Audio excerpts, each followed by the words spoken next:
4th century BC. Greece, where the law silenced women, where they cried and suffered in childbirth, where no hand was allowed to help them.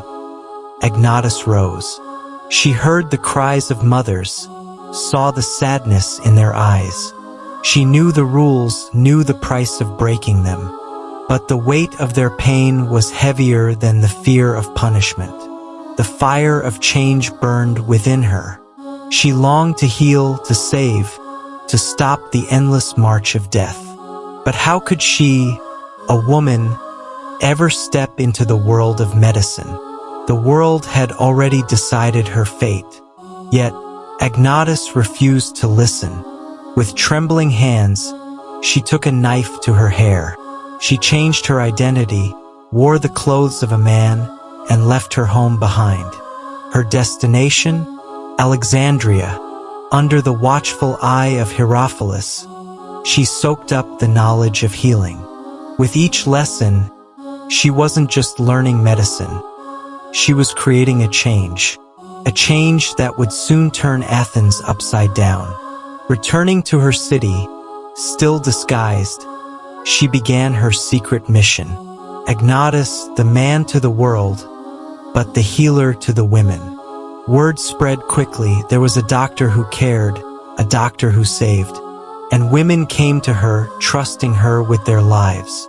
But whispers reached the ears of the other doctors, and their hearts filled with jealousy and doubt. Why did women turn away from them?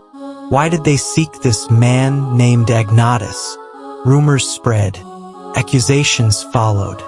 They said she was charming the women, drawing them in with lies. They dragged her into court. The sentence hung heavy in the air. Then, in a single brave moment, Agnodice took off her cloak.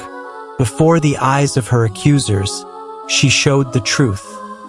She was no seducer, no man.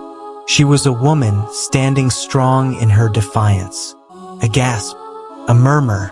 The room fell silent. But her truth did not bring freedom. It brought anger.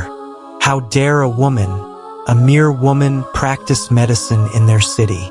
For this crime, there was only one punishment: death. But even the threat of death could not silence her story.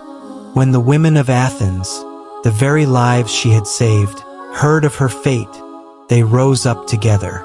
They filled the streets, their voices echoing through the city, demanding justice, demanding mercy.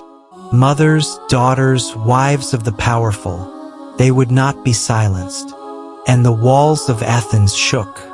Faced with this unstoppable wave of support, the leaders had no choice.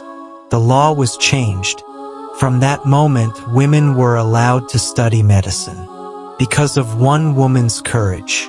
Agnodice's story is not just in books. It is whispered in the hearts of those who dare to dream.